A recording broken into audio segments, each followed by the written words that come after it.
What if the difference between a life of constant financial struggle and a life of ever-flowing abundance was never about your education, never about your connections, never about the economy, never about luck, and never about how many hours you labor beneath the sun, but instead rested entirely upon a simple shift in how you speak to the deeper part of your own mind before you close your eyes each night?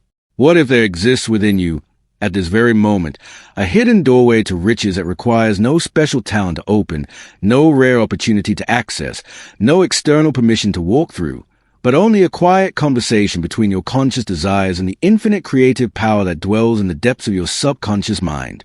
Tonight, you are going to learn something that could rewrite the entire story of your financial existence. You are going to discover why some people seem to attract money the way a magnet draws iron filings, effortlessly, continuously, almost supernaturally, while others push and strain and sacrifice, only to find themselves no closer to freedom than when they began. The difference is not circumstance. The difference is not destiny. The difference is a principle as old as creation itself, and it has been waiting for you to understand it. What you are about to receive is not theory. It is not speculation. It is a living truth that has transformed the lives of those who dared to believe and apply it with unwavering faith. This is a teaching that, once truly absorbed into the fabric of your being, will cause money to seek you out in ways you never imagined possible. If you are ready to begin this sacred journey into the depths of your own mind, I invite you now to subscribe to this channel and become part of a community of souls who have dedicated themselves to mastering the invisible laws that govern all creation. Press the like button as an act of faith, as a declaration that you are ready to receive. And in the comments below, write these words: money flows to me like a river. Write them not as a wish, but as a statement of the truth that is already unfolding in your life. For you are not here by accident. You have been guided to this moment by the very intelligence that governs the stars. Now let us begin. There is a river of wealth flowing through the universe at this very moment. It has been flowing since the beginning of time. It flows without effort, without strain, without ceasing. This river does not run dry in seasons of economic uncertainty. It does not slow during times of worldly fear. It does not discriminate between young and old, learned and unlearned, those born into privilege and those born into poverty. This river flows for all, through all, and it is available to all. But here is the mystery that confounds so many. Though this river is infinite and ever present, most people stand beside it dying of thirst. They see others drinking from its waters and wonder what secret those fortunate ones possess. They watch abundance flow into the lives of their neighbors and conclude that fate has favored everyone except themselves. But I tell you now, with absolute certainty, that the river of wealth plays no favorites. It cannot play favorites, for it is governed by law, not by luck. The infinite intelligence that created this river established principles by which its waters may be directed into any life, and these principles operate with the same precision as a law that keeps the planets in their orbits. What you are about to learn is not magic. It is not wishful thinking. It is a scientific application of spiritual law to the practical matter of your financial existence. The subconscious mind is a gateway through which this river flows into your life. Every condition you now experience, every limitation, every struggle, every sense of lack, has passed through this gateway. And every condition you will ever experience, every triumph, every abundance, every miraculous provision, will also pass through the same gateway. Your conscious mind may desire wealth. Your lips may speak affirmations of prosperity. Your hands may work diligently toward financial goals. But if your subconscious mind holds a contradictory belief, if somewhere in its depths there dwells conviction that money is not for you, that wealth is sinful, that your lot in life is limitation, then all your conscious effort will be swept away like leaves in a storm. This is why so many earnest, hard-working, well-intentioned people remain poor despite their efforts. This is why the son of a wealthy father often reproduces that wealth, while the son of a struggling father often reproduces that struggle. The conditions we experience are not primarily the result of external circumstances. They are the outpicturing of internal beliefs. And belief is the language of the subconscious mind. Now listen carefully, for what I am about to share with you contains the essence of all wealth wisdom ever taught. There exists a simple prayer, a sacred conversation with your subconscious mind, that when spoken with feeling and faith in the moment before sleep, begins to redirect the river of abundance directly into your life. This prayer requires no special words, no perfect phrasing, no religious credential. It requires only sincere feeling and genuine belief. And when these two elements are present, the subconscious mind accepts the prayer as truth and immediately begins a work of bringing it into manifestation. The prayer is this. You speak to your subconscious mind as you would speak to a trusted friend who has the power to grant any request. You tell it clearly what you desire, and then you thank it as if the desire has already been fulfilled. You do not beg. You do not plead. You do not bargain. You simply declare and receive. You might say, in your own words, something like this: Infinite wisdom within me, I know that you have the power to bring into my life all that I need. I now claim my divine inheritance of abundance. Money flows to me freely, constantly, and in ever-increasing amounts. I give thanks that this is so, for I know that what I impress upon you must express through me and in my world. These words, or words like them, spoken with deep feeling and complete faith, plant a seed in the fertile soil of your subconscious mind. And that seed, once planted, must grow. It cannot fail to grow, for it is subject to the same law that causes every seed to bring forth after its kind. The Lord does not ask whether you deserve abundance. The Lord does not investigate your past failures or present doubts. The law simply responds to the feeling and conviction with which you plant the seed. This is why the Master said, whatever you ask in prayer, believe that you have received it, and it will be yours. He was not speaking poetically. He was revealing the exact mechanism by which the subconscious mind creates reality. Consider the story of a man I shall call Thomas. Thomas was 53 years old and had spent his entire adult life struggling financially. He had worked in factories, driven trucks, sold insurance, and attempted 3 small businesses, all of which failed. By the time he reached his 50s, Thomas had concluded that he simply was not meant to be prosperous. He told himself the story so often that it became embedded in his subconscious mind as absolute truth. And because his subconscious mind accepted this belief, it faithfully created circumstances that confirmed it. Opportunities that might have led to wealth somehow slipped through his fingers. People who could have helped him seemed to look past him. Even when good fortune appeared to approach, something always happened to turn it away at the last moment. Then Thomas encountered this teaching. At first, he resisted it. He had been disappointed too many times to believe that words spoken before sleep could change his financial reality. But something in him was not yet ready to give up. Something in the depths of his being whispered that perhaps, just perhaps, there was another way. So he decided to try. Every night for 60 consecutive nights, Thomas lay in bed and spoke quietly to his subconscious mind. He said, in his own simple words, money is flowing to me now. I accept it. I receive it. I give thanks for the abundance that is mine. At first, nothing seemed to change. After the first week, his bank account was no larger. After the second week, no new opportunities had appeared. But Thomas had been warned that faith must be tested. He had been told that the delay between planting and harvest is not an indication that the law has failed. It is simply the natural process of germination. So he continued. Night after night, he impressed his subconscious mind with the truth of abundance. He did not allow his conscious observations of present lack to contaminate his nightly prayer. He spoke to his deeper mind as if the wealth he desired had already arrived. On the 4th to 7th day, Thomas received a telephone call from a nephew he had not spoken to in years. The nephew had started a business and needed someone trustworthy to manage a new division.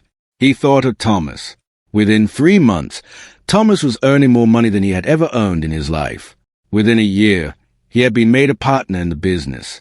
Within 3 years, he had accumulated more wealth than he had previously believed possible. The river of abundance had found a new channel, and that channel was Thomas's subconscious belief in his own prosperity. Now, I share this story not to promise you that identical results will appear in identical time frames. Each person's path unfolds according to patterns too complex for the conscious mind to fully comprehend. What I promise you is this. The law that operated for Thomas operates for everyone. The principle that redirected abundance into his life is available to redirect abundance into yours. But you must work with the principle. You must align your inner belief with your outer desire. You must speak to your subconscious mind with the authority of one who knows, not the desperation of one who hopes. Let us go deeper into the understanding of how this prayer works. The subconscious mind does not operate in the realm of time, as your conscious mind does. When you speak to it of future abundance, when you say, I will be wealthy someday, or I hope money comes to me soon, you are actually impressing upon it the idea of perpetual waiting. The subconscious takes your words literally. If you say wealth is coming, it creates a reality in which wealth is always on its way but never arrives. This is why so many people who practice affirmations see no results. They are unknowingly affirming the condition they wish to escape. The correction is simple but profound. You must speak to your subconscious mind in the language of present reality. You must address it as if the thing you desire has already come to pass. This is not self-deception. This is a recognition of a deeper truth. In the realm of infinite intelligence, there is no lack. In the dimension where your subconscious mind operates, all possibilities exist now. When you claim your abundance in the present tense, you are not lying. You are aligning yourself with a truth that transcends the temporary appearance of lack. The scripture teaches this principle clearly. In the Gospel of Mark, we read, "Therefore I tell you, whatever you ask in prayer, believe that you have received it, and it will be yours." Notice the tense. Believe that you have received it. Not that you will receive it. Not that you might receive it. Not that you hope to receive it. The instruction is unmistakable. Assume the feeling of the wish fulfilled, and the fulfillment must follow. There is a woman I shall call Margaret whose story illustrates this principle with remarkable clarity. Margaret was a widow in her early 60s. Her husband had left her with modest savings that were rapidly depleting. She had no pension, no investments, and skills that seemed unsuited to the modern job market. By any external measure, Margaret's financial future was bleak. She lay awake many nights in fear, watching her resources dwindle and imagining the poverty that awaited her. Then Margaret learned about the power of pre-sleep suggestion. She learned that the moments before sleep are sacred, that in these drowsy moments between waking and unconsciousness, the subconscious mind is most receptive to impression. She learned that whatever thought she held as she drifted into sleep would be carried into the depths of her inner mind and would begin to create corresponding conditions in her outer world. Margaret made a decision. Instead of falling asleep in fear, she would fall asleep in faith. Instead of rehearsing disaster, she would rehearse abundance. Each night, as she lay down to rest, she would close her eyes and imagine herself surrounded by financial security. She would feel the feeling of having more than enough. She would speak gently to herself words like these: "I am provided for. Money comes to me in expected and unexpected ways. I am grateful for the abundance that flows into my life." At first, her conscious mind protested. It reminded her of her bank statements. It showed her the stack of bills on her kitchen table. It calculated the months remaining before she would have nothing left. But Margaret had learned that the conscious mind only sees present appearances, while the subconscious mind has access to infinite possibilities. So she thanked her conscious mind for its concern and continued to impress her subconscious mind with the truth of her abundance. 6 weeks into her practice, Margaret received a letter from an attorney she had never heard of. It informed her that a distant relative, someone she had met only once, many years ago, had passed away and left Margaret a substantial inheritance. The relative had remembered a kindness Margaret had shown during that single meeting, and had decided to include her in the will. The amount was enough to secure Margaret's financial future for the rest of her life. Was this a coincidence? The rational mind might label it so. But those who understand the operation of spiritual law recognize something far more significant. Margaret's subconscious mind, impressed with the certainty of provision, had reached out through channels invisible to conscious awareness and arranged circumstances to fulfill the belief that had been planted within it. The relative's decision, the attorney's letter, the timing of the inheritance, all of these were orchestrated by an intelligence far greater than Margaret's conscious planning could have achieved. This is a power you possess. This is a power that has always been yours, but that you may have never been taught to use. You are not at the mercy of external conditions. You are not a victim of economic forces beyond your control. You are a creative center of divine intelligence, and within you dwells a power to redirect the flow of abundance into your life by the simple act of impressing your subconscious mind with a belief of prosperity. But let me caution you against a common error. Many people, upon learning this teaching, make frantic efforts to force belief upon themselves. They repeat affirmations with desperation. They try to convince themselves of what they do not genuinely feel. They pile words upon words, hoping that sheer repetition will accomplish what heartfelt conviction alone can achieve. This approach rarely works, for the subconscious mind is not impressed by volume or frequency. It is impressed by feeling and sincerity. When you speak to your subconscious mind, your words must carry the emotional weight of genuine belief. If you declare money flows to me, while feeling desperate about your bills, the subconscious receives a feeling of desperation, not the words of abundance. The feeling always wins.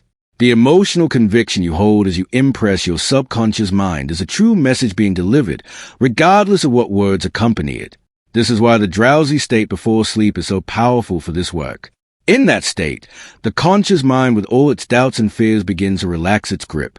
The critical faculty that normally guards the entrance to your subconscious mind becomes less vigilant. In this receptive condition, words spoken with even modest feeling can penetrate deeply and take root in ways that would be impossible during full waking consciousness. I counsel you to prepare for your nightly prayer by first releasing the tensions of the day. Lie comfortably. Take slow, deep breaths. Allow your body to relax completely. Do not attempt to impress your subconscious mind from a state of tension or anxiety. First, cultivate peace. First, allow your mind to become still. Only then, from this place of calm receptivity, speak your words of abundance with gentle conviction. And what words should you speak? I have given you examples, but the most powerful words are those that resonate within your own being.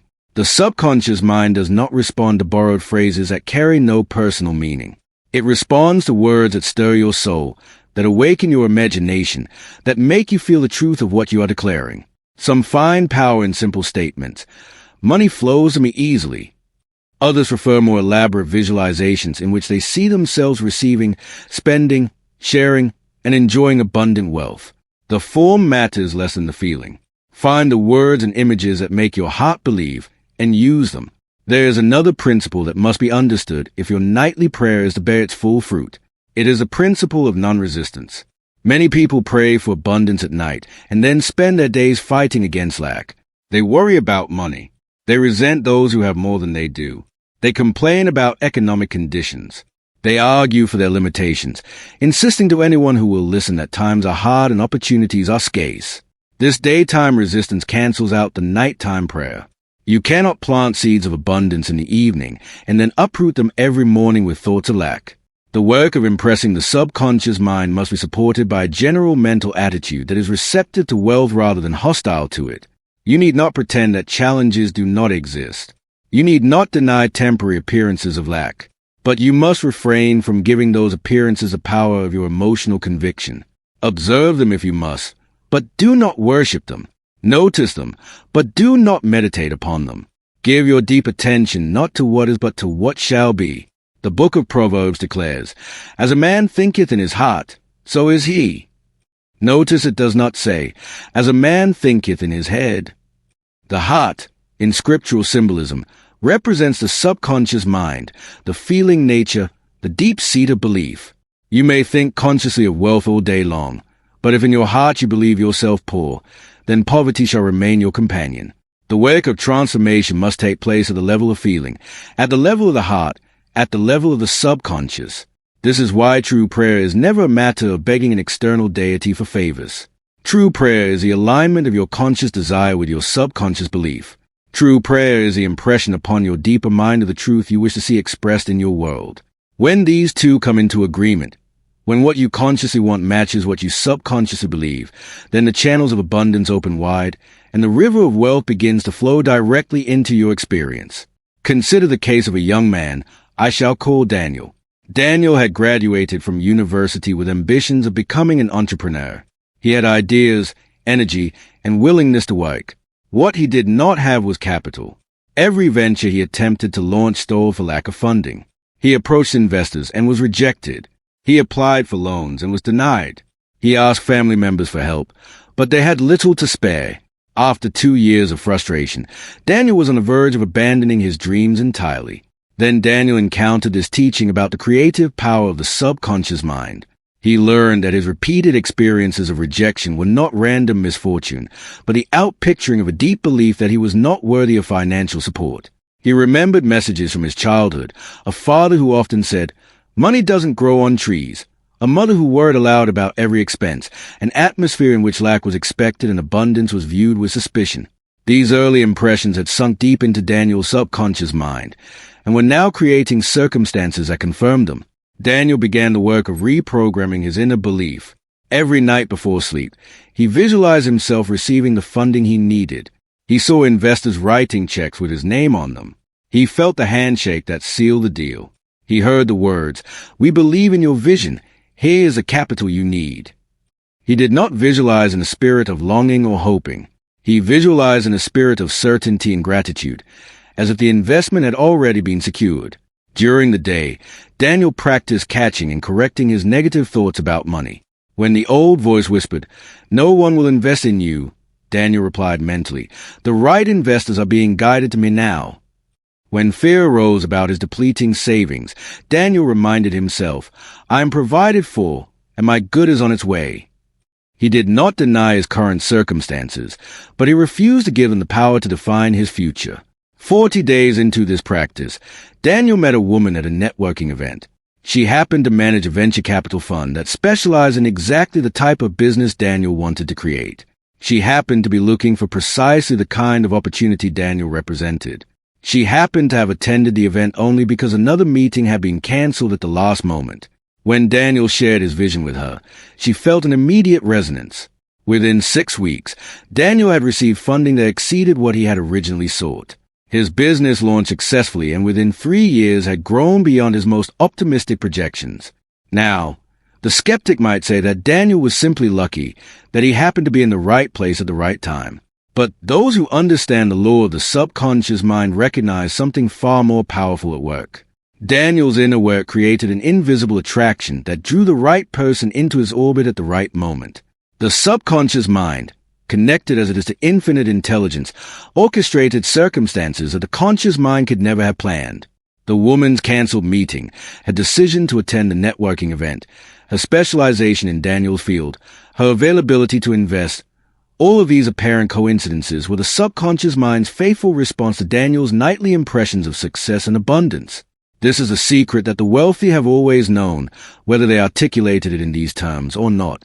Every person who has achieved lasting prosperity has done so by first achieving prosperity in the realm of belief. They expected wealth. They felt entitled to abundance. They visualized success. They assumed the feeling of the wish fulfilled. Some did this consciously through deliberate mental discipline. Others did it unconsciously, having been raised in environments where abundance was the normal expectation. But all of them, without exception, possess an inner conviction that aligned with their outer success. You can develop this conviction. It does not matter what your current circumstances are. It does not matter what early impressions were planted in your subconscious mind during childhood. It does not matter how many times you have tried and failed in the past. The subconscious mind is always ready to receive new impressions. It is always willing to accept a new belief. And once it accepts a belief, it goes to work immediately to create circumstances that correspond to it. The scripture declares, "With God, all things are possible." In the language of subconscious mind science, this means that when you align yourself with infinite intelligence through the proper use of belief and feeling, there is no limitation that cannot be overcome. The power that created the universe flows through you at this very moment. It awaits only your direction. It responds only to your belief. You are not separate from this power. You are an expression of it. And when you learn to use it deliberately, you become a conscious co-creator of your financial destiny. Let me share with you one more principle before this portion of our teaching concludes. It is the principle of gratitude. Many people approach the subject of wealth manifestation from a posture of lack. They focus on what they do not have and pray desperately for relief. But this posture actually reinforces a subconscious belief in lack and makes the very condition they wish to escape more deeply entrenched. The antidote is gratitude. When you give thanks for abundance before it appears, when you feel grateful for wealth that has not yet manifested in physical form, you are sending the subconscious mind a powerful signal. You are telling it that abundance is your natural state, that provision is your birthright, that wealth is already yours in spiritual reality and is simply awaiting its appearance in material form. Gratitude is the emotional attitude of receiving. When you feel grateful, you feel that you have received, and the subconscious mind, accepting this feeling as truth, begins to create the corresponding circumstances. This is why the nightly prayer I had described includes thanksgiving. You do not merely ask for wealth, you give thanks for wealth. You do not merely request abundance, you express appreciation for abundance. The feeling of gratitude carries a vibrational quality that the subconscious mind recognizes as a frequency of having. When you cultivate this feeling, you align yourself with having rather than with lacking, with receiving rather than with wanting, with abundance rather than with scarcity. Begin tonight. Do not wait for perfect conditions. Do not postpone until you feel ready. The conditions will never be perfect. You will never feel completely ready. But the power within you is ready now. The subconscious mind awaits your instruction now. The river of abundance flows now, and it can begin to flow into your life the moment you open the channel through faith and feeling. As you lie down to sleep tonight, remember that you are entering a sacred space. The drowsy moments before unconsciousness are the threshold of creation. What you think and feel in those moments will be impressed upon the creative medium of your subconscious mind. Choose your thoughts deliberately. Direct your feelings intentionally. Speak to your deeper self with authority and love, declaring the truth of your abundance, affirming the reality of your prosperity, giving thanks for the wealth that is already flowing to you from infinite supply. For this is the truth that shall set you free. You are not poor. You have never been poor. You cannot be poor. Poverty is an illusion created by false belief. In the realm of spiritual reality, you are heir to the infinite abundance of creation. The only lack that exists is a lack of recognition. The only limitation that binds you is a limitation of belief. And belief can be changed. Belief will be changed. Belief is changing now, in this very moment, as you absorb these words into your consciousness and allow them to sink deep into the creative soil of your subconscious mind. Money flows to you like a river. Say it. Feel it. Know it. Money flows to you like a river, not because you have earned it through struggle, not because you deserve it more than others, not because you have discovered some magical secret, but because it is a nature of abundance to flow, and you have removed the barriers of false belief that once held it back. Money flows to you like a river because you have aligned your inner conviction with the eternal truth of infinite supply. Money flows to you like a river because you have learned to work with the law instead of against it, to cooperate with the creative power of your own mind, to speak to your subconscious self with the authority of one who knows rather than the hesitation of one who doubts. The dawn of your new financial life is breaking even now. As you continue to work with these principles, as you deepen your practice, as you hold fast to your conviction through any appearance of delay, you will witness changes that the world calls miraculous, but that you will recognize as a natural operation of spiritual law. Doors will open that you did not know existed. People will appear who hold keys you did not know you needed.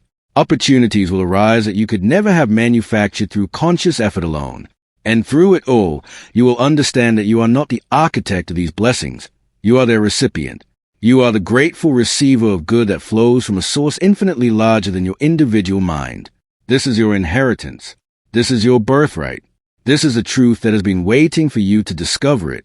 You are a child of infinite abundance, and the river of wealth flows to you now, in this moment and in every moment to come, without end and without measure. There is a question that arises in the mind of nearly everyone who begins this practice, and it is a question that must be addressed if you are to walk this path with confidence. The question is this: how long must I wait? How many nights must I impress my subconscious mind before the wealth I seek begins to appear in my life? How do I know that the law is working when my present circumstances show no evidence of change?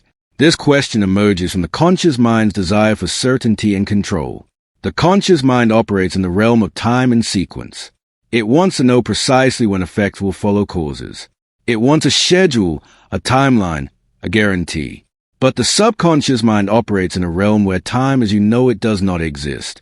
The seed you plant tonight may bloom tomorrow or next month or next year. The impression you make may manifest through a channel so unexpected that you do not recognize it as the answer to your prayer until long after it has arrived. What I can tell you with absolute certainty is this: the law never fails. Not once in the history of creation has the law of the subconscious mind failed to respond to genuine belief impressed upon it with feeling. The only failures are apparent failures, situations in which the person believes they have impressed conviction of abundance while actually impressing conviction of doubt, or situations in which they plant seeds at night and uproot them during the day through contrary thought. If you are truly impressing your subconscious mind with a belief in abundance, if your nightly prayer carries genuine feeling and is not contradicted by your dominant thoughts during waking hours, then the manifestation is certain. It may come quickly. It may come slowly. It may come through channels you expect or through channels that astonish you, but it will come. The law cannot fail, for it is a law of mind itself, and mind is the very substance of creation.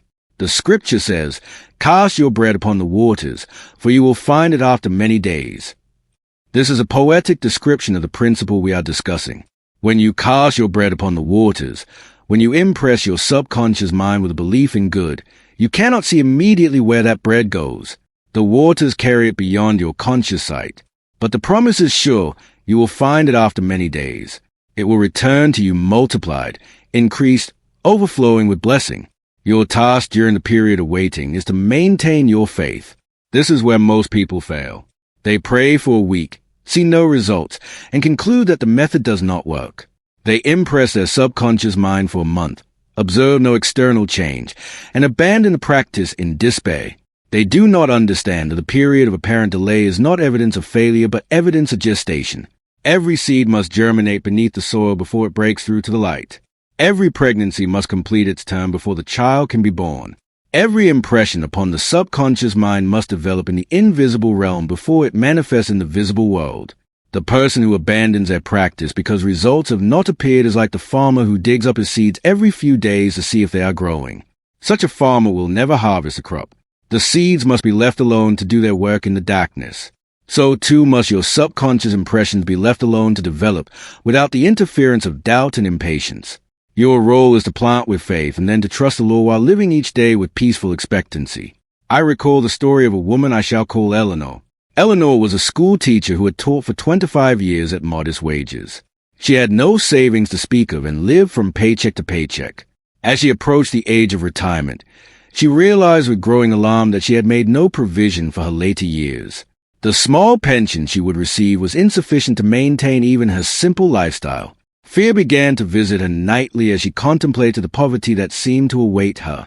Eleanor began applying the principle of subconscious impression. Each night, she visualized herself in a state of comfortable abundance. She saw herself traveling, enjoying hobbies, living without financial worry. She spoke to her subconscious mind with words like these: "I am richly provided for. Money comes to me from expected and unexpected sources. My retirement years are blessed with prosperity and peace."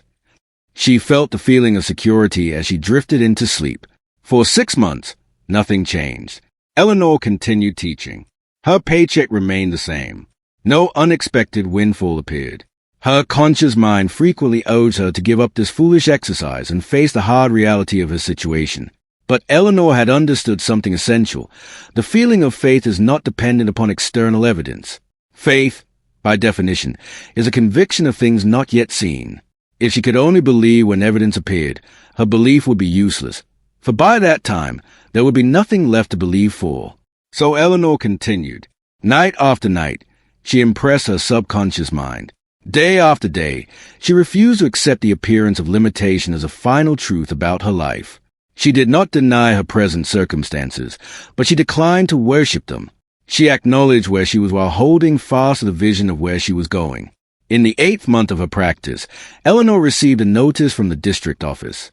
A new program had been instituted by the state legislature that provided substantial retirement benefits to teachers who had served more than 20 years. Eleanor, with her 25 years of service, qualified for benefits that more than tripled her expected pension. The program had been under discussion for years, but had only now been funded and implemented. To Eleanor's conscious mind, it seemed like coincidence. But Eleanor knew better. Her subconscious mind, connected to the infinite intelligence that governs all things, had known of this possibility before Eleanor's conscious mind had any inkling of it. Her unwavering faith had aligned her with the good that was on its way. This is the nature of the subconscious mind's operation. It knows things your conscious mind cannot know. It sees possibilities your conscious mind cannot see. It has access to information, to connections, to pathways that exist entirely outside your conscious awareness.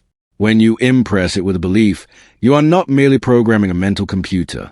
You are invoking a power that is connected to the entire fabric of existence, a power that can rearrange circumstances, influence events, and orchestrate outcomes that your conscious planning could never achieve.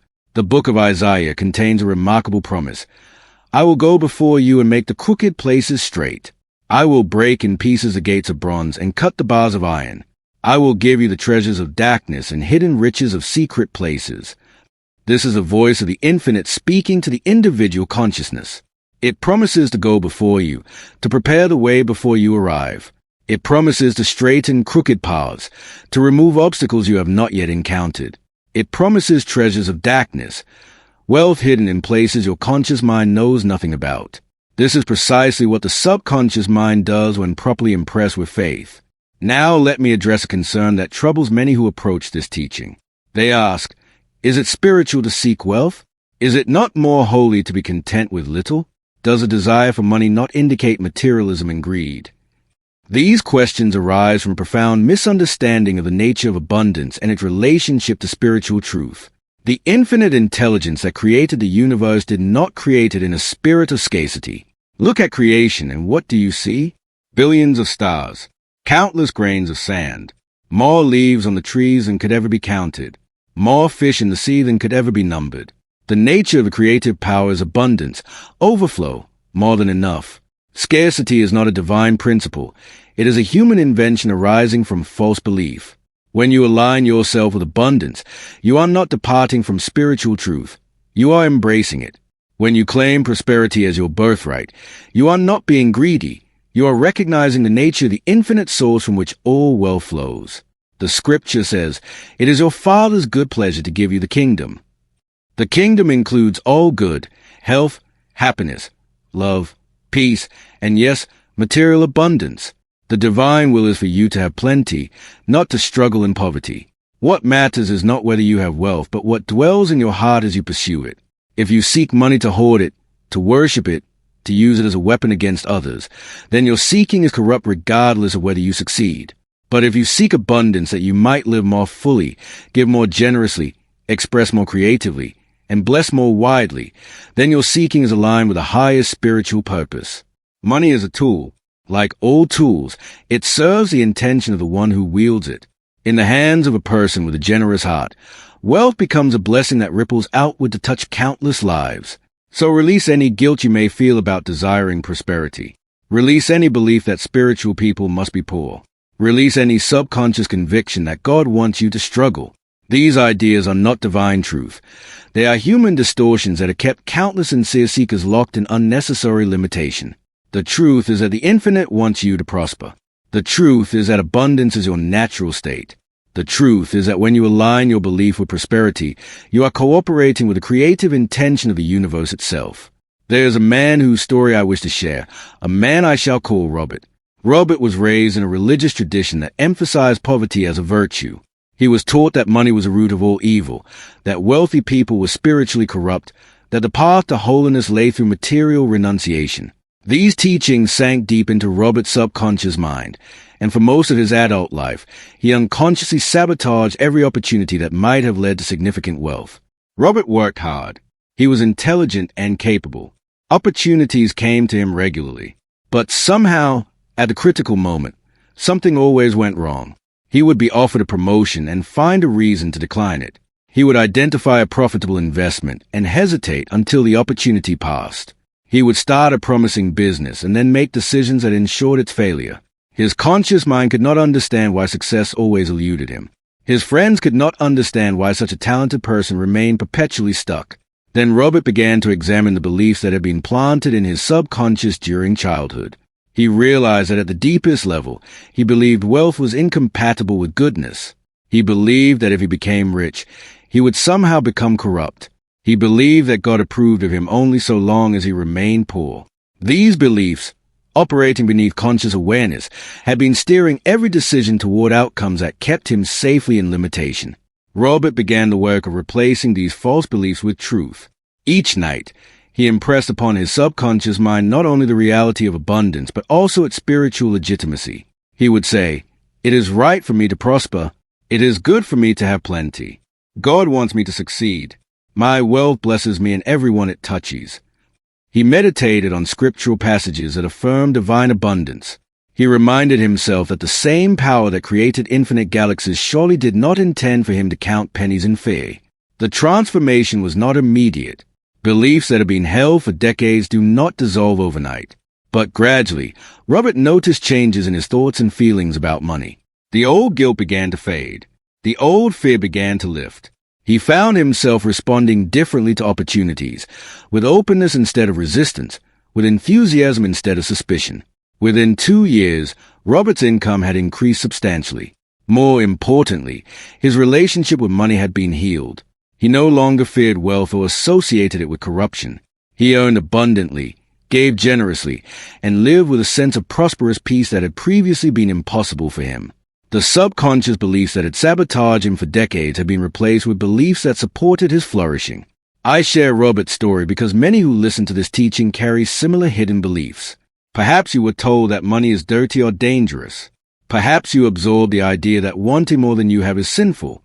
Perhaps you unconsciously believe that your worth as a person is diminished by financial success. These beliefs are lies, but they are powerful lies if they remain unexamined and unchallenged. They will sabotage your prosperity practice from within, causing you to fail no matter how diligently you perform the external techniques. If you sense that such beliefs may dwell within you, make them the subject of your nightly wake. Do not merely affirm that money is flowing to you.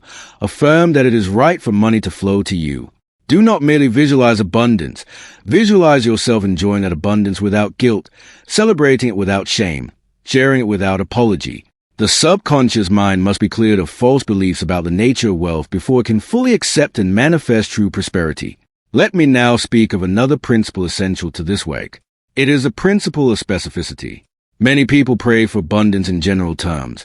They ask for more money or financial improvement or prosperity without ever forming a clear picture of what they actually desire. The subconscious mind responds more powerfully to specific impressions than to vague ones.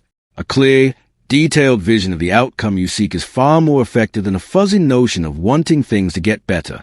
When you approach your nightly practice, take time to clarify what you actually want.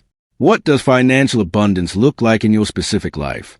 What income would allow you to live as you wish to live? What assets would give you the security you desire? What experiences would wealth make possible for you? Form a clear picture. See specific numbers, specific possessions, specific circumstances. Feel yourself living in that specific reality. This specificity serves two purposes. First, it makes your impression more vivid and therefore more powerful. The subconscious mind thinks in images and feelings, not in abstract concepts. A detailed visualization of a specific outcome creates a stronger impression than a vague hope for improvement. Second, specificity helps you recognize the answer when it comes. If you pray for more money and then receive an unexpected opportunity, you might not connect the two. But if you have been visualizing a specific income and an opportunity arises that could produce exactly that income, the connection becomes clear. There was a salesman I shall call Victor who understood this principle well. Victor sold industrial equipment to factories and warehouses. His income was entirely commission-based, and after several lean years, he was barely surviving. He knew something had to change, but he did not know what. Victor learned about the power of specific visualization. Instead of vaguely hoping for more sales, he began to visualize exactly what he wanted. Each night before sleep, he would see himself closing deals with specific types of companies. He would imagine signing contracts for specific amounts. He would feel the feeling of depositing large commission checks, seeing the exact figures he desired. He was not content to pray for improvement. He defined precisely what improvement meant to him. Victor set a goal that seemed nearly impossible given his recent performance. He would triple his income within 1 year. His conscious mind scoffed at this goal. His past results offered no evidence that such a thing was possible. But Victor impressed this goal upon his subconscious mind as if it was certain. Night after night, he visualized himself achieving that specific number. He felt the pride, the satisfaction, the security that would come with it. 6 months into his practice, Victor noticed that his conversations with potential clients were flowing differently. He was more confident, more persuasive, more attuned to their needs. Objections that had previously stopped him cold now seemed to dissolve in the face of his quiet certainty. He began closing deals that he would have lost a year earlier. His commissions began to rise. By the end of the year, Victor had not merely tripled his income, he had nearly quadrupled it. The specific number he had visualized had been surpassed. When his colleagues asked what had changed, Victor hardly knew how to explain it. He had not attended sales training. He had not changed his product offerings. He had not moved to a more lucrative territory. The only thing that had changed was his inner conviction, and from that change, all outer results had flowed. This is a secret that the world does not understand. Most people try to change their outer circumstances directly. They work harder. They learn new skills. They change jobs or locations or strategies. And sometimes these external changes produce temporary improvements. But lasting transformation can only come from within. When the inner belief changes, the outer circumstances must follow. When the subconscious mind is impressed with a new reality, the external world reorganizes itself to match that inner vision. Let me speak now of the technique of feeling, for this is where many practitioners fail. They understand intellectually that they should impress their subconscious mind with prosperity. They speak the right words. They visualize the right images. But they do not feel the feeling of wealth, and therefore their impressions lack power. The feeling is everything. When you speak to your subconscious mind, you must feel what you would feel if your desire were already fulfilled. You must feel the security that comes with having more than enough. You must feel the freedom that comes with financial independence. You must feel the joy that comes with abundance overflowing in your life. If you speak words of prosperity while feeling the desperation of lack, your subconscious mind receives a feeling, not the words, and it is a feeling that creates. How do you generate the feeling of wealth when your present circumstances seem to contradict it? This is the art of faithful imagination. You must learn to detach your feelings from present appearances and attach them to your inner vision. You must feel according to what you have chosen to believe rather than according to what your senses report. This is not self-deception. This is the exercise of your creative power to determine your emotional state rather than allowing your emotional state to be determined by external conditions. Begin with memory. Recall a time when you felt financially secure, even if it was brief. Perhaps you received an unexpected gift. Perhaps you experienced a season of employment when your income exceeded your needs. Perhaps you merely imagined what security would feel like and felt it vividly in that moment of imagination. Summon that feeling now. Recreate it in your present awareness. Let it fill your body. Let it expand until it becomes your dominant emotional state. Now carry this feeling into your nightly practice. As you speak your words of abundance, let the feeling of security permeate every syllable. As you visualize your prosperity, let the feeling of joy color every image. The words and images serve only as vehicles for the feeling. They are the carriers that transport the emotional conviction into the depths of your subconscious mind. Without the feeling, they are empty vessels. With the feeling, they become seeds of destiny. I wish to share the story of a woman I shall call Patricia. Patricia was a single mother of 3 children. Her husband had left when the children were young, and she had struggled ever since to provide for her family. She worked 2 jobs, rarely slept enough, and still found herself falling short every month. There was never enough for new clothes, never enough for school trips, never enough for the small luxuries that other families seemed to take for granted. Patricia grew to accept poverty as her permanent condition. Then Patricia encountered this teaching about feeling. She had tried affirmations before without success. She had attempted visualization with no apparent result, but she had never understood the role of feeling. She had spoken words of abundance while feeling desperate. She had visualized prosperity while feeling its absence. Her conscious efforts had been cancelled by her emotional conviction. Patricia decided to focus entirely on feeling. Each night, instead of rushing through affirmations, she would first cultivate the feeling she desired. She would lie quietly and ask herself, how would I feel if I had more than enough? How would I feel if money flowed to me easily? How would I feel if I knew my children would always be provided for? And she would let herself feel those feelings, really feel them, in her body, in her heart, in every fiber of her being. Only after the feeling was established would Patricia speak her words or form her images. And when she did, they were no longer empty exercises. They were expressions of the feeling she had already achieved. Her subconscious mind received not the words but the conviction behind the words, not the images but the faith that colored the images. The change in Patricia's life was remarkable. Within 3 months, she received a promotion at one of her jobs that allowed her to quit the other, giving her more time with her children while earning as much as she had earned working 2 positions. Within 6 months, she was offered an even better opportunity at a company she had never applied to. A contact from her past had recommended her without her knowledge. Within a year, Patricia was earning more than she had ever imagined possible, and her children wanted for nothing. Patricia often said afterward that the secret was not in the words or the visualization, but in the feeling. When I learned to feel wealthy before I saw the wealth, she would say, everything changed. The feeling created the reality. This is a testimony of everyone who has truly understood and applied this law. The feeling is a creative power. The feeling is a seed that the subconscious accepts and brings the harvest. The feeling is a prayer that the infinite intelligence answers. Master the art of feeling, and you have mastered the art of manifestation. Now let me address the question of persistence, for this is another area where many fail. They begin with enthusiasm. They practice for days or weeks with genuine dedication. They feel the feeling, speak the words, hold the vision, and then, when results do not appear according to their timeline, they give up. They conclude that the method does not work, that there are somehow exceptions to the law, that abundance is not meant for them. I say to you with complete certainty, if you give up, you guarantee your own failure. The law of the subconscious mind operates with mathematical precision, but it operates on its own schedule, not on yours. The farmer who plants in spring must wait through summer for the autumn harvest. He cannot demand that the crops appear on Tuesday simply because Tuesday would be convenient. The timing of manifestation is determined by factors beyond your conscious knowledge.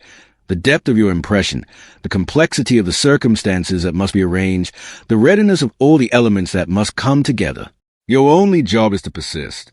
Your only responsibility is to keep the faith. Your only duty is to continue impressing your subconscious mind with the reality of your abundance, night after night, regardless of what your external circumstances seem to show. The delay is not a denial. The waiting period is not evidence of failure. It is simply the time required for the seeds you have planted to grow to maturity beneath the surface of visible reality. Consider the story of a man I shall call Marcus. Marcus had spent 15 years building a business that collapsed in an economic downturn. He lost everything: his company, his savings, his home. At 52 years old, he found himself starting over with nothing. Despair threatened to overwhelm him. Many men in his position gave up entirely, sinking into depression and defeat. But Marcus chose differently. He began the practice of impressing his subconscious mind with abundance. Every night, he visualized himself prosperous again. Every night, he felt the feeling of success restored. He did not know how restoration would come. He could not see any path from where he stood to where he wanted to be. But he held to the faith that his subconscious mind, connected to infinite intelligence, could see paths invisible to him. For 2 full years, Marcus persisted. 2 years of nightly practice. 2 years of holding the vision. 2 years of feeling the feeling despite appearances. During this time, he took whatever work he could find. He lived simply, sometimes barely getting by. His conscious circumstances offered little encouragement. But Marcus had committed to the practice and refused to abandon it. In the 3rd year, a series of events unfolded that Marcus could never have anticipated. A former employee contacted him with a business proposition. An investor who had admired Marcus's work before the collapse offered funding for a new venture. Opportunities aligned in ways that seemed almost choreographed. Within 18 months, Marcus had built a new business that exceeded the success of his former company. Within 5 years, he had accumulated wealth beyond what he had lost.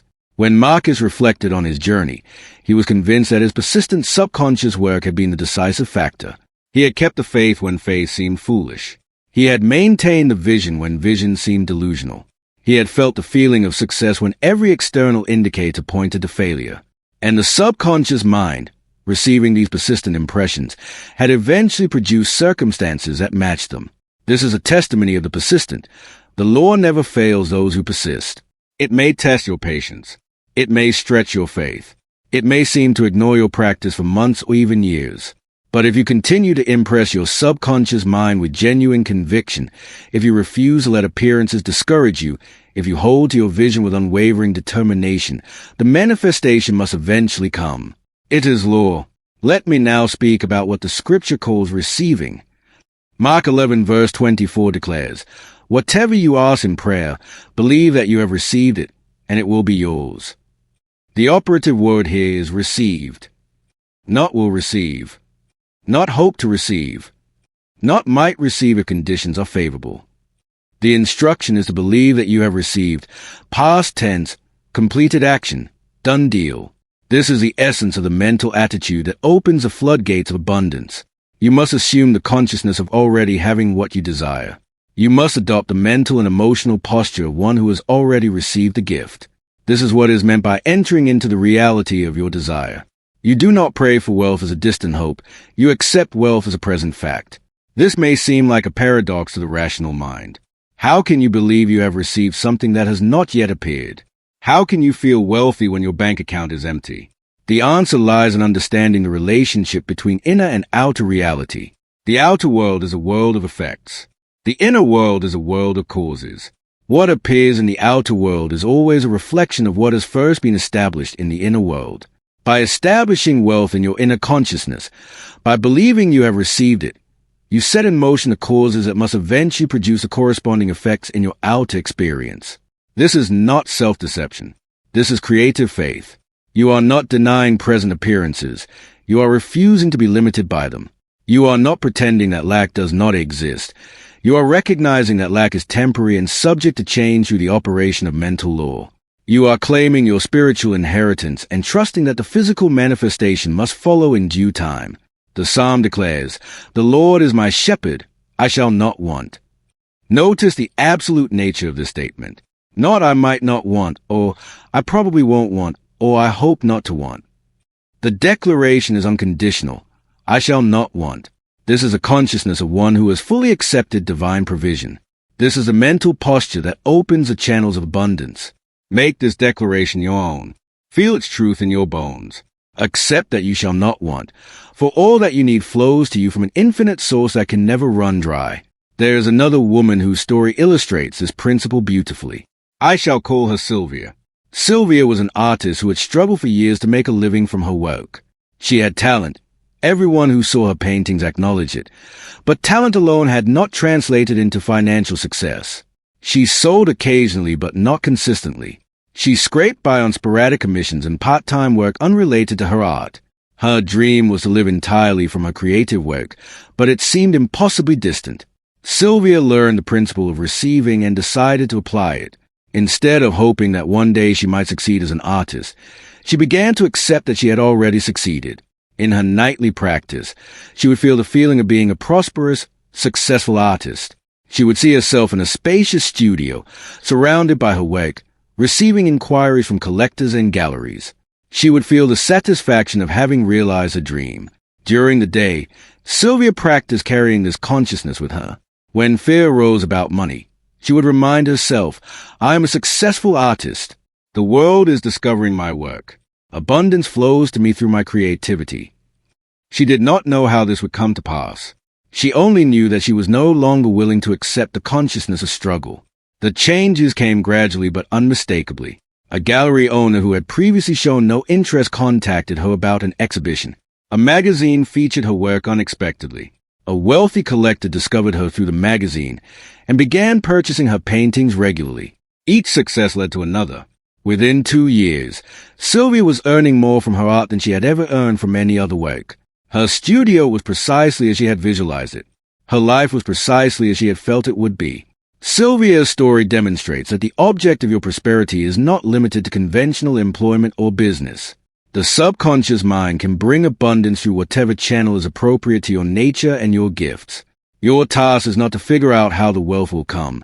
That is a business of infinite intelligence. Your task is simply to accept the wealth in consciousness and trust that the channels will open.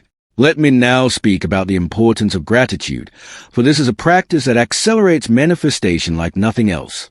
Gratitude is the acknowledgement of good received.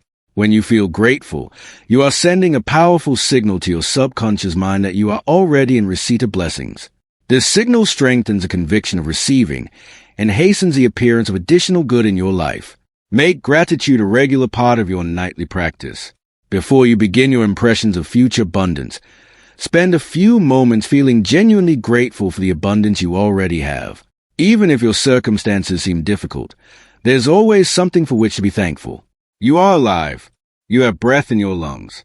You have a mind capable of learning and applying these principles. You have had experiences of joy and love and beauty. You have food to eat and a place to sleep. Begin with these simple blessings and let the feeling of gratitude grow. From this foundation of gratitude for present good, move into gratitude for future good as if it has already arrived. Thank your subconscious mind for the wealth that is flowing to you.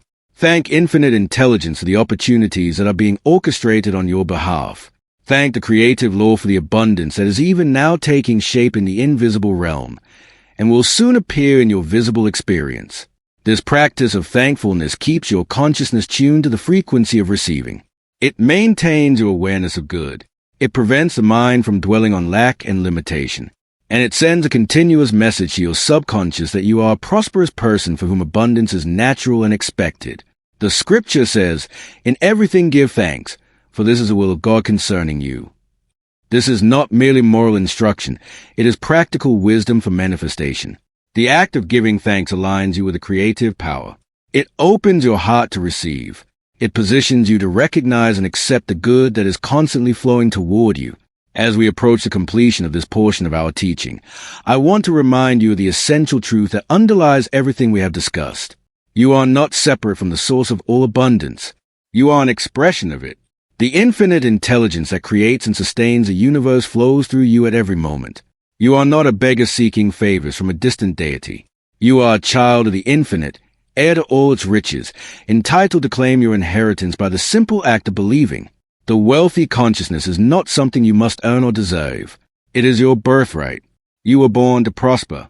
You were created to experience abundance. The only obstacles to your prosperity are the false beliefs that have been lodged in your subconscious mind, beliefs about limitation, about unworthiness, about the scarcity of good. These beliefs can be replaced. They are being replaced, even now, as you absorb this teaching and begin to apply its principles. The moment you fully accept that wealth is your natural state, that money flows to you like a river because flowing is what rivers do, that abundance seeks you out because abundance is the nature of the creative power, in that moment, you will have crossed a threshold from which there is no returning. Your consciousness will have shifted permanently. And from that shift in consciousness, all manner of external prosperity must flow. Do not let the appearance of present limitation convince you otherwise. Do not let the voices of doubt whisper that this teaching is too simple, too good to be true, too spiritual to be practical. The truth is always simple. The law is always good. And the spiritual is always practical, for spirit is the very substance from which all material reality is formed. Tonight, when you close your eyes, remember what you have learned. Remember that your subconscious mind is the gateway through which the river of abundance flows. Remember that your feeling is a creative power that opens or closes that gateway. Remember that persistence is a key that keeps the gateway open until the flow becomes visible. Remember that gratitude is the attitude that accelerates the flow. And remember, above all, that you are not alone in this work. The infinite intelligence that governs all creation is your partner, your source, and your unfailing supply. I offer you now a closing blessing for this portion of our journey together. What you have received here is for your education and inspiration. It represents original teaching rooted in the timeless philosophy of subconscious mind science, created to awaken you to the power that has always dwelt within you. As you apply these principles, trust your own inner guidance. Take inspired action that feels right to you. Make decisions from a place of wisdom and peace, not fear or desperation. You are the author of your financial destiny. The river of abundance flows now, and it flows for you. May your faith be strong. May your feelings be aligned with prosperity, and may you experience in your outer world the infinite wealth that has always existed in your inner consciousness. Money flows to you like a river. This is not merely a hope. It is not merely an affirmation. It is a truth of your being, waiting only to be recognized and claimed. Recognize it now. Claim it now. And watch as the universe rearranges itself to honor what you have declared. You have journeyed far in the time we have spent together. You have learned that within you dwells a creative power capable of transforming every aspect of your financial existence. You have discovered that the subconscious mind is a gateway through which all abundance must flow, and that this gateway opens not to force or struggle but to faith and feeling.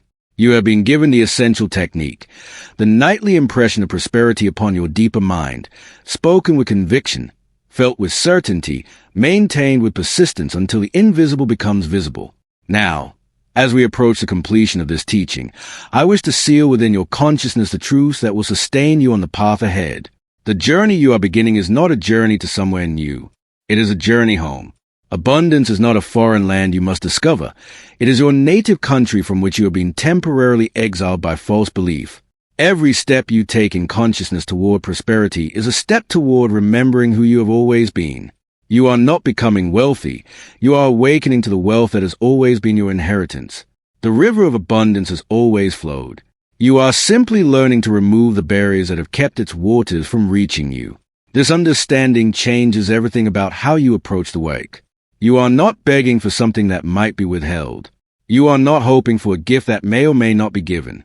You are claiming what is already yours by divine right.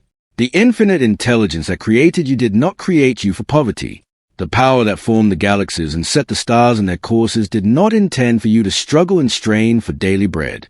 You were made for abundance. You were designed for overflow.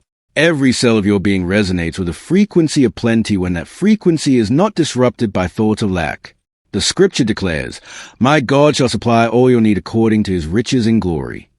Notice the scope of this promise. All your need, not some of it, not most of it, but all of it. And notice the measure, according to his riches in glory, not according to your past earnings, not according to economic conditions, not according to what seems reasonable or possible, according to infinite riches that have no limit and no lack. This is the measure by which you are supplied when you align your consciousness with the truth of divine abundance. I have spoken of techniques and principles, of nightly practice and daytime attitude, of feeling and persistence and gratitude. These are important, and I encourage you to apply them faithfully. But I want you to understand that beneath all technique lies a simpler truth. You must come to know, in the deepest part of your being, that you are one with the source of all supply. This is not a metaphor. This is not poetry. This is the literal truth of your existence. The same creative intelligence that flows through the universe flows through you. You are not separate from it. You cannot be separate from it. The very fact that you exist proves your connection to the infinite, for nothing exists apart from the source of existence. When you truly realize this, not merely as an intellectual concept, but as a felt reality, the question of supply is forever settled. How could the ocean lack water? How could the sun lack light? How could the infinite source of all abundance lack the means to prosper one of its own expressions? The question answers itself.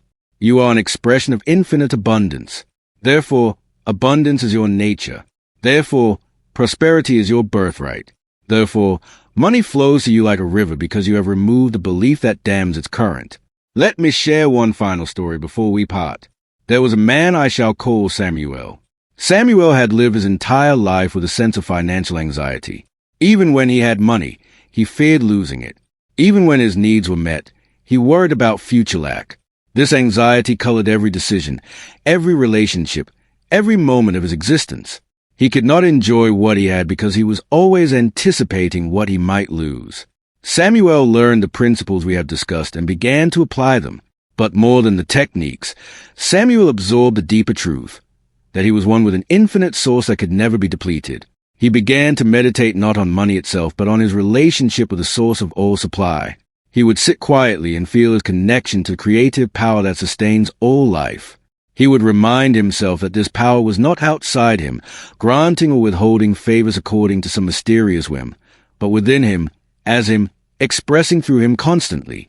As Samuel deepened in this realization, his anxiety began to dissolve. It was not that his circumstances changed immediately. It was that his relationship with his circumstances transformed. He no longer looked to external conditions to determine his sense of security. His security was established within, in his conscious connection to the infinite. From this place of inner stability, Samuel made different decisions. He took opportunities he would previously have feared. He gave more generously than he had ever given. He lived more fully and more joyfully. And yes, in time, his external circumstances changed as well. Abundance flowed to him in ways both expected and surprising. But Samuel always said that the true miracle was not the money that came, it was a fear that left.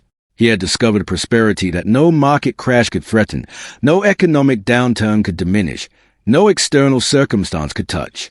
He had found his security in the only place where security can truly be found, in conscious union with the source of all good. This is my invitation to you. Apply the techniques. Practice the nightly impressions. Feel the feeling of wealth. Persist through apparent delay. Do all of these things faithfully. But beneath and within all these practices, let your deepest intention be this, to realize your oneness with infinite supply. Let the techniques be stepping stones toward this realization.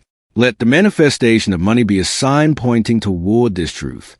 The money matters, yes, but what matters more is a consciousness that money flows to you easily because you have remembered who you are. As you walk this path, you will encounter tests. There will be moments when old beliefs rise up to reclaim their territory. There will be days when fear whispers that nothing has changed, that you are fooling yourself, that abundance is for others but not for you. These are the shadows of your former consciousness, and they have no real power except what you give them. When they appear, do not fight them. Do not resist them. Simply acknowledge them and return to the truth. Remind yourself, I am one with the source of all supply. Money flows to me like a river. This is my nature. This is my birthright. This is already so. The more you return to the truth, the weaker the shadows become. The more you affirm your prosperity consciousness, the less grip your old poverty consciousness has upon you. In time, the new belief becomes a dominant belief. The feeling of abundance becomes your normal state. And from this inner transformation, your outer world must reshape itself to match.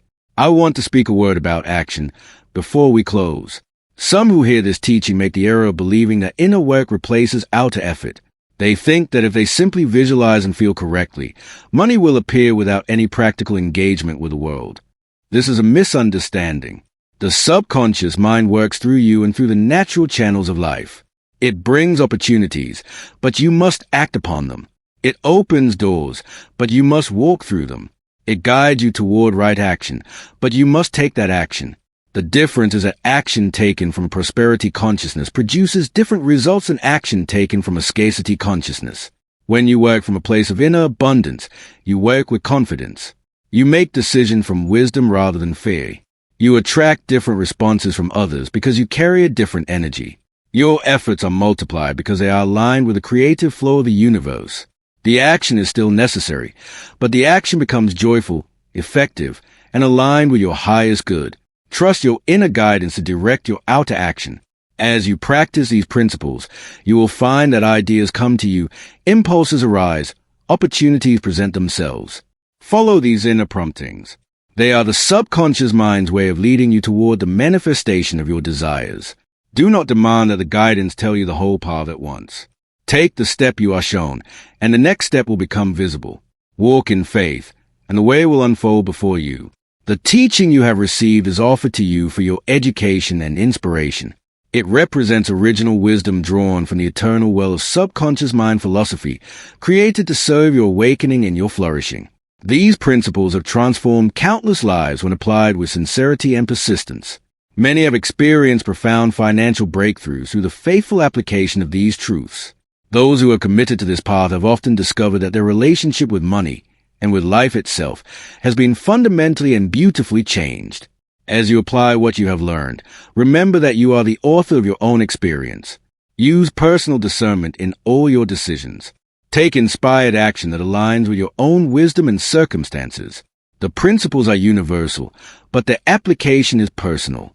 Trust yourself to know how these teachings best serve your unique path. And now, as we come to the close of our time together, let me speak directly to the deepest part of you, to that place within where the infinite dwells, where wisdom resides, where your true nature awaits your recognition. You are not the limited person your fears have told you that you are. You are not defined by your past struggles or your present circumstances. You are not bound by the beliefs that have held you captive until now. You are a limitless being temporarily expressing through a human form, and within you lies the power to create any reality you choose to believe in. The power that spins the planets moves through your mind. The intelligence that orchestrates the seasons orchestrates your supply. The love that holds the galaxies together holds your prosperity in perfect trust. Money flows to you like a river. Say it now, in the silence of your heart. Feel it now, in the depths of your being. Know it now, with a certainty that no external appearance can shake. Money flows to you like a river, not because you have become worthy, for you have always been worthy, not because you have learned a secret, for the truth has always been available, but because you have finally accepted what has always been true. The river has always flowed. You are simply choosing now to stand in its current. You are simply choosing now to receive what has always been offered. You are simply choosing now to align your belief with the abundant nature of reality itself. From this moment forward, you walk a different path. You carry a different consciousness. You expect different outcomes. The old story of lack and struggle is finished. The new story of abundance and flow has begun. And every time you close your eyes at night and impress upon your subconscious mind the truth of your prosperity, you are writing another chapter in this new story, a story that will unfold in ways more wonderful than your conscious mind can now imagine.